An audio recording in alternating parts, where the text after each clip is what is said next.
क्यों सेक्टर 20 से ज़्यादा सेक्टर 18 प्रेफर करते हैं लोग? क्यों सेक्टर 18 में आई और जे पॉकेट है इतने डिमांडेबल? क्यों आई और जे पॉकेट के रेट्स हैं बाकी पॉकेट से ज़्यादा? आइए चलते हैं, करते हैं इन सभी टॉपिक पर बात। तो नमस्कार साथियों, मेरा नाम दीपेश चौधरी है और मेरा ऑफिस यमुना साइट पर जो जे पॉकेट है जिस 712 पर है। अगर आप मुझसे मिलना चाहते हैं, अगर आप साइट का प्लान कर रहे हैं तो ज़रूर एक बार मेरे ऑफिस पर आप विज़िट कीजिए। तो आइए करते हैं इन सब टॉपिक पर बात। तो आपको पता होगा कि सेक्टर 18 और सेक्टर 20 में जब भी इन्वेस्टमेंट की बात आती है तो लोग सेक्टर 18 को ज़्यादा प्राथमिकता देते हैं और लगातार कहते हैं भाई सेक्टर 18 में कोई अच्छी चीज़ आए तो बताना। क्यों सेक्टर 20 मतलब प्रेफर नहीं करते? क्यों सेक्टर 18 को ही सबसे ज़्यादा चाहते हैं? और सेक्टर 18 के दो पॉकेट आई और जे पॉकेट, क्यों इन्हीं दो पॉकेट को सबसे ज़्यादा डिमांड करते हैं कि भाई हमें इन्हीं दो पॉकेट में चाहिए? क्यों 300 मीटर की रेट ही सेक्टर 18 में ज़्यादा है सेक्टर 20 के मुकाबले? तो आइए इसका एक स्टार्टिंग से बात करते हैं। तो अब से हम चलते हैं 4 से 5 साल पहले, जब यहाँ पर अथॉरिटी का कुछ भी कार्य नहीं हुआ था, सिवाय धूल के यहाँ हमको देखने को कुछ नहीं मिलता था। तो अब यहाँ पर 4 से 5 साल पहले अथॉरिटी ने कुछ भी नहीं किया था, फिर भी एक या दो लोग यहाँ पर इन्वेस्टमेंट के लिए आते थे कि भाई उन्हें विश्वास था अथॉरिटी पर कि एक न एक दिन अथॉरिटी हमारा प्लॉट हमको लगा कर देगी। तो इसी के वहाँ पर आते थे और देखने के लिए कुछ होता नहीं था, सिर्फ मैप होता था। तो मैप में वो जो भी उन्हें लोकेशन अच्छी लगती थी तब वो प्लॉट ले लेते थे। उस टाइम पर सेक्टर 18 और सेक्टर 20 में सेम ही रेट था, यानी कि सिर्फ जो आपके corner plot, park facing plot या वाइड रोड प्लॉट होते थे उनका ही रेट थोड़ा ज़्यादा था। मतलब रेट ज़्यादा क्या था, तब आपके 25-30 लाख में प्लॉट मिल जाते थे, वो 1-2 लाख का डिफरेंस सिर्फ हुआ करता था। लेकिन जैसे जैसे थोड़ा सा टाइम हुआ, अथॉरिटी यहाँ पर मोर्चे पर आई और अथॉरिटी ने यहाँ पर किसानों को समझाया, उन्हें मुआवजा दिया और उनसे अपना कब्जा लिया, कब्जा लेकर डेवलपमेंट स्टार्ट की। तो अथॉरिटी ने सेक्टर 18 से, क्योंकि सेक्टर 18 स्टार्टिंग में पड़ता है एक्सप्रेस वे के, तो सेक्टर 18 से ही उसने सबसे पहले रीलखा गांव को, अछेजा गांव को, उस्मानपुर गांव को, डेरी गांव को और इधर आपका रामपुर गांव हो गया, मिर्ज़ापुर, इन गांव के जितने भी किसान थे उनको समझाकर मुआवजा देना स्टार्ट किया। फिर उसी दौरान सेक्टर 20 का जो गांव है पारसौल, भट्टा तो सेक्टर 16 में पड़ता है और सेक्टर 20 में पड़ता है पारसौल गांव। तो उसी दौरान भट्टा पारसौल के किसानों ने अथॉरिटी ऑफिस पर जाकर आंदोलन स्टार्ट किया और अपनी ज़मीन देने से बिल्कुल मना कर दिया कि किसी भी हालत में हम आपको ज़मीन देने वाले नहीं हैं। और आपको पता होगा कि आई और जे पॉकेट जो है वो पहले सेक्टर 20 में हुआ करते थे। सेक्टर 20 में जो पारसौल गांव है उसके पीछे मैं आपको दिखा दूंगा, उसमें पीछे आई और जे पॉकेट हुआ करते थे। तो तभी फिर अथॉरिटी ने उन किसानों को समझाने की कोशिश की, लेकिन वो मानने के लिए बिल्कुल भी तैयार नहीं थे। तो तभी अथॉरिटी ने इमीडिएट फैसला लिया और आई और जे पॉकेट को उठाकर सेक्टर 18 में शिफ्ट कर दिया और अथॉरिटी ने इधर सेक्टर 18 से डेवलपमेंट स्टार्ट की थी। तो आई और जे पॉकेट को इसके अलावा अथॉरिटी पास कोई जगह नहीं थी कि इन्हें शिफ्ट कहाँ किया जाए, क्योंकि अब तो मतलब किसानों से बातचीत होकर किसान अपनी ज़मीन देने के लिए रेडी हैं, लेकिन अब से 4 से 5 साल पहले कोई भी किसान अपनी ज़मीन देने के लिए रेडी नहीं था। तो अथॉरिटी के पास सिर्फ यही एक ज़मीन बची थी जहाँ पर वो सेक्टर 20 के 2 पॉकेट को शिफ्ट कर सकते हैं। तो अथॉरिटी ने आई और जे पॉकेट को यहाँ पर शिफ्ट करा और इसके शिफ्ट करते ही आई और जे पॉकेट के जितने भी अलॉटी थे उनकी किस्मत एक साथ बदल गई, क्योंकि अथॉरिटी ने आई और जे पॉकेट को एक डेमो पॉकेट के रूप में पहचान दी। उन्होंने सबसे पहले इन 2 पॉकेट को डेवलप करके पूरे इसको दिखाया कि भाई हम इन फ्यूचर जो भी हमारे सेक्टर 18 में 26 पॉकेट हैं और सेक्टर 20 में 19 पॉकेट हैं, उन पॉकेट्स को हम इसी तरह से डेवलप करने वाले हैं, इसी तरह से पार्क वगैरह मेंटेन करेंगे, इसी तरह से रोड्स वगैरह बनाएंगे। तो अब क्या हुआ, 3 से 4 साल बाद, अब जैसे ही जेवर एयरपोर्ट का इनोग्रेशन हुआ, अब लोगों की यहाँ पर एक मतलब इस न्यूज़ की एक हाइप बन गई और लोगों ने यहाँ पर विजिट करना स्टार्ट किया कि भाई यमुना एक्सप्रेसवे आखिर है क्या, हम भी वहाँ देखने जाए, क्योंकि स्पोर्ट्स सिटी पास में है, फिल्म सिटी पास में है, एयरपोर्ट पास में है और यूनिवर्सिटी सब कुछ पास में है। तो लोगों का एक इस तरफ रुझान बढ़ा और जैसे ही लोगों ने इधर का मतलब मुहैया करना स्टार्ट करा तो उन्होंने देखा कि सबसे पहले जो डेवलप हुए हैं आई और जे पॉकेट के, जैसे ही सेक्टर 18 के स्टार्टिंग में आते थे उन्हें यही 2 पॉकेट दिखते थे, इनके अलावा तो अथॉरिटी ने डेवलपमेंट की नहीं थी। तो इसलिए उन्होंने कहा कि भाई हमें तो इन 2 पॉकेट में ही चीज़ चाहिए, हमें तो इन 2 पॉकेट में ही चीज़ चाहिए, इसके अलावा हम कहीं नहीं जाएंगे। क्योंकि कुछ अलर्ट मतलब कुछ लोग ऐसे आते थे कि भाई जिसे इस चीज़ से फ़र्क पड़ता था कि हमारा प्लॉट फिजिकली होना चाहिए। कुछ इन्वेस्टर ऐसे आते थे जिन्हें इस चीज़ से फ़र्क नहीं पड़ता था।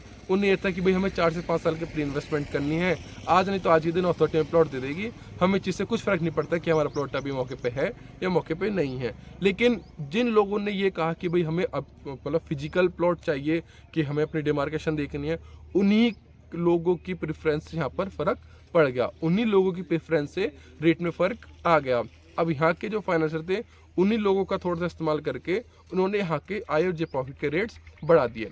सपोज़ कीजिए कि 2019-20 में यहाँ का जो रेट था वो चला था 30 से 35 लाख रुपए, यानी कि 30 लाख रुपए में आपको जनरल प्लॉट मिल जाता था, 35 लाख रुपए में आपको कॉर्नर वैसा प्लॉट मिल जाता था। तो अब थोड़ा सा आप कीजिए कि 30 लाख का सेक्टर 80 सेक्टर 20 में बिल्कुल सेम रेट है। अब लोगों ने प्रेफरेंस दी, हमें सेक्टर 18 के आई और जे पॉकेट में ही प्लॉट चाहिए। अब उन्हें उनकी प्रेफरेंस याद आ गई, अब उन्हें लगा कि भैया प्लॉट तो जरूर लेंगे, लेकिन लेंगे आई और जे पॉकेट में ही। तो उन्होंने इस चीज़ का फ़ायदा उठाया। उन्होंने क्या कहा कि हाँ सर, आई और जे पॉकेट में प्लॉट है, आप ये देखिए कि सेक्टर 20 में हमारे पास प्लॉट आ रहा है 30 लाख रुपए का, और आई और जे पॉकेट में प्लॉट में हम आपको दे रहे हैं 32 से 33 लाख रुपए में, यानी 2 से 3 लाख रुपए का उन्होंने डिफरेंस रख दिया। अब लोगों ने सोचा कि भाई जब हम 30 लाख रुपए इन्वेस्ट कर रहे हैं तो 2 लाख रुपए और ना इन्वेस्ट करके हम मौके पर प्लॉट लेना, हमें प्लॉट दिखना चाहिए ना। तो तभी 30 और 33 उन्होंने 32-33 में आई जे पॉकेट प्लॉट ले लिया। इससे हुआ ये कि आई और जे पॉकेट और बाकी के पॉकेट्स में 2 से 3 लाख रुपए का डिफरेंस आ गया। और जैसे जैसे जैसे जैसे समय बढ़ता गया, यहाँ पर रेट्स बढ़ते गए, ये जो गैप है, ये जो मार्जिन है 2 से 3 लाख का मार्जिन, अब ये 10 से 15 लाख रुपए के मार्जिन में तब्दील हो चुका है। अब नॉर्मल आपको अदर पॉकेट में 2 करोड़ में आपको इजीली प्लॉट मिल जाएगा, और आई और जे पॉकेट में आपको 2.15 में भी चीज़ नहीं मिलेगी। अगर चीज़ रजिस्टर्ड है तो आपको 2.20 से चीज़ नीचे नहीं मिलेगी। ऐसा ही हुआ सेक्टर 20 में और सेक्टर 18 में, कि कुछ लोगों की प्रेफरेंस के कारण आई और जे पॉकेट प्रीमियम बन गए। ठीक है, अब दूसरा पॉकेट ये है कि सेक्टर 18 के जो बाकी जो पॉकेट है वो भी ठीक ठाक डेवलप हो रहे हैं। आई और जे पॉकेट और बाकी पॉकेट में, क्योंकि पहले क्या था, पहले सिर्फ 2 ही पॉकेट डेवलप थे, आई और जे पॉकेट, बाकी नहीं थे, लेकिन अब और भी पॉकेट डेवलप हो रहे हैं। अब ऐसा क्यों है कि भाई अब भी रेट आई और जे में ही ज़्यादा क्यों है? क्योंकि अगर आप कनेक्टिविटी की बात करेंगे कि भाई अगर आप ये पॉइंट उठा के लाएंगे कि आई और जे पॉकेट की कनेक्टिविटी सबसे पहले है, नहीं, जब आप 100 मीटर रोड से आएंगे तो आपको 2C की, 2A की, 3B की, 3A की कनेक्टिविटी अच्छा दिखेगी। जब 130 मीटर रोड से आएंगे उस तरफ आपको 7C की, 7D की, 7B की, इसकी कनेक्टिविटी अच्छी दिखेगी। लेकिन ऐसा ही क्यों है आई और जे में? तो ये चीज़ होती है कि जो सबसे पहले बसता है उसका रेट हमेशा सबसे ज़्यादा होता है। अगर मैं बात करूँ जैसे नोएडा, ग्रेटर नोएडा, यमुना की लिए बात करूँ मैं, नोएडा सबसे पहले बसा है और यमुना सबसे बाद में बसा है। अब यमुना कितना भी मतलब वो डेवलप हो जाए, कितना भी आधुनिक हो जाए, ये नोएडा के रेट्स को फेल नहीं करेगा। नोएडा का रेट हमेशा अप रहेगा यमुना के मुकाबले। बेशक यमुना में कितना भी कुछ भी हो जाए, अगर यमुना में रेट बढ़ेगा तो नोएडा में भी उसी लेवल से रेट बढ़ेगा। तो ये चीज़ रही कि आई जे पॉकेट सबसे पुराने पॉकेट, पुराने तो नहीं, मतलब 2 से 3 साल का इतना पुराना टाइम नहीं होता, पर सबसे पहले जो पॉकेट डेवलप हुए हैं यही पॉकेट डेवलप हुए हैं। ठीक है, अब पार्शियल करते हैं हम सेक्टर 18 को और सेक्टर 20 को, कि सेक्टर 18 में रेट्स ज़्यादा क्यों, सेक्टर 20 में रेट्स ज़्यादा क्यों नहीं है। देखो, सेक्टर 20 में अगर आप 500 मीटर उठा के देखेंगे तो उसमें आपको 300 मीटर से ज़्यादा का रेट दिखेगा। अगर हम 300 मीटर के यहाँ की रेट बात करते हैं तो 2 करोड़ से 2 करोड़ 10 लाख के बीच में आपको चीज़ ईजिली यहाँ पर देखने को मिल जाती है। तो ये जो रेट आ गया, ये रेट आया आपका 68 से 70,000 रुपये पर स्क्वायर मीटर का। ठीक है, अब वही रेट हम 500 मीटर में लेके चलते हैं। 500 मीटर में अगर टी या यू पॉकेट में जनरल प्लॉट भी है तो वो प्लॉट आपको मिलता है तकरीबन 3.5 करोड़ रुपए का आसपास का मिलता है। तो वहाँ का रेट आ गया आपका 70,000 रुपये का। देखो, साइज अप्रोक्स 1.5 है, यहाँ 300-500, तो बड़े प्लॉट के जो रेट्स होते हैं वो ऑब्वियसली कम होते हैं। लेकिन देखो, रेट्स आप देख रहे होंगे कि बराबर कर रहे हैं, यहाँ भी 68-70 का है और वहाँ भी 70 का है। अगर लोकेशन की बात करूँ, लोकेशन वहाँ 4 करोड़ की है, लोकेशन का रेट वहाँ 80 करोड़ का हो गया है, और यहाँ लोकेशन अभी वही 220-230 की लोकेशन है। 500 मीटर का रेट वहाँ पर ज़्यादा है। क्यों? क्योंकि अथॉरिटी ने 500 मीटर में पूरी डेवलपमेंट की हुई है। 5 पॉकेट है वो QRSTU, 5 पॉकेट का अगर मैं ओवरऑल की बात करूँ तो 80% वहाँ पर अथॉरिटी की डेवलपमेंट है। जब आप 500 स्क्वायर मीटर के पॉकेट में जाएंगे तो आप वहाँ देखेंगे कि अथॉरिटी ने 5 पॉकेट को 45 मीटर रोड से कवर किया हुआ है, 5 पॉकेट की डिमार्केशन कंप्लीट की हुई है, 5 पॉकेट के पार्क मेंटेन किए हुए हैं, और जस्ट सामने हमें वहाँ फिल्म सिटी देखने को मिल जाती है। तो सेक्टर 20 में 500 मीटर के पॉकेट हो गए। अब ए पॉकेट और बी पॉकेट जो है ये है 4000 स्क्वायर मीटर और 2000 स्क्वायर मीटर के। इनकी एंट्रेंस बिल्कुल यमुना एक्सप्रेसवे की जो सर्विस रोड है उनसे लगी हुई है। तो इनका रेट भी आपका वही 45 और 55 के इर्द गिर्द ही घूमता रहता है। 3 पॉकेट आपके 1000 स्क्वायर मीटर के हैं, सी डी ई।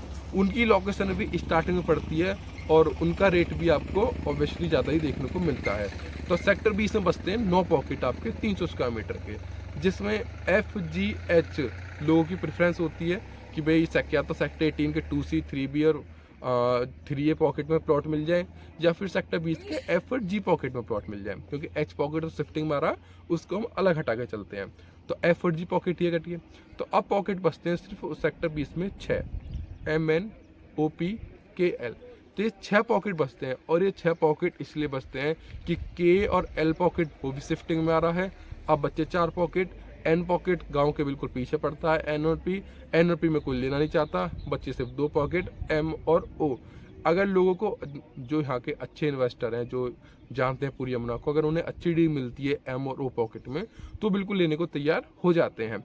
अब हमारा ये कहना गलत होगा कि सेक्टर 20 लोग प्रेफर नहीं करते सेक्टर 18 से।